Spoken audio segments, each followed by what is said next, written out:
जिल्हा परिषद शिक्षकांची पदोन्नती प्रक्रिया रखडल्यानं पात्र असलेले शिक्षक आंदोलनाच्या पवित्र्यात 1 ऑगस्ट 2019 रोजीच्या शासन निर्णयानुसार राज्यातील जिल्हा परिषद शाळेत कार्यरत असलेल्या आणि पात्र असलेल्या शिक्षकांची पदोन्नती प्रक्रिया सुरू करण्यात आली होती।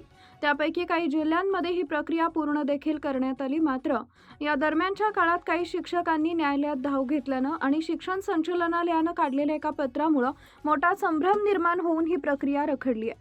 हा संभ्रम दूर करून पदोन्नतीच्या प्रक्रिया तात्काळ सुरू करण्यात याव्यात अशी मागणी पात्र असलेल्या शिक्षकांनी केंद्रीय मंत्री प्रतापराव जाधव यांच्याकडे निवेदनाद्वारे केली आहे। प्रक्रिया सुरू न झाल्यास हे सर्व शिक्षक आता लोकशाही मार्गाने आंदोलनाच्या पावित्र्यात आहेत। आज आम्ही थांबलेल्या शिक्षक पदोन्नती प्रक्रियेबद्दल आपल्या राज्याचे तसेच आपल्या भारताचे आरोग्य राज्यमंत्री आदरणीय नामदार श्री प्रतापरावजी जाधव यांना थांबलेल्या शिक्षक पदोन्नतीच्या प्रक्रियेचं लवकरात लवकर त्या ठिकाणी पूर्ववत ती प्रक्रिया सुरू होण्यासाठी त्यांना निवेदन देऊन त्यांना एक आग्रही विनंती केली आहे की ही थांबलेली प्रक्रिया लवकरात लवकर पूर्ण करून त्या ठिकाणी शिक्षकांना यथायोग्य न्याय द्यावा, तद्वतच होणारं शैक्षणिक नुकसान त्या ठिकाणी थांबावं व उर्वरित पदोन्नतीने ज्या जागा रिक्त होतील त्या जागा पवित्र पोर्टलला दिल्या जाऊन त्या ठिकाणी नवीन शिक्षक भरती होईल, जेणेकरून नव सुशिक्षित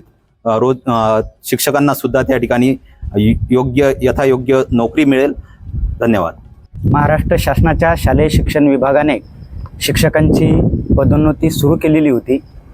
माननीय उच्च न्यायालयाच्या निर्देशानुसार आणि GR नुसार ही पदोन्नती प्रक्रिया पारदर्शी पार पडत होती, परंतु आपल्यापैकीच काही शिक्षकांनी न्यायालयात परत याचिका दाखल केल्यामुळं ही प्रक्रिया रखडली गेली।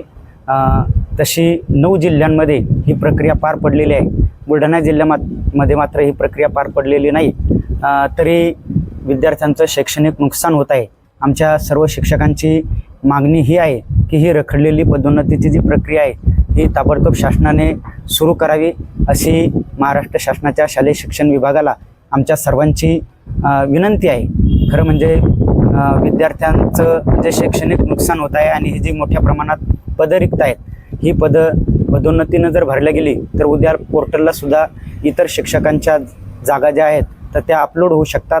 म्हणून आमची शालेय शिक्षण विभागाला अशी विनंती आहे की त्यांनी ताबडतोब ही रखडलेली प्रक्रिया पार पाडावी। खरं म्हणजे हा ज्युनियर आणि सिनियरचा वाद नाही, हा मुळात थोडासा तारखेचा वाद आहे।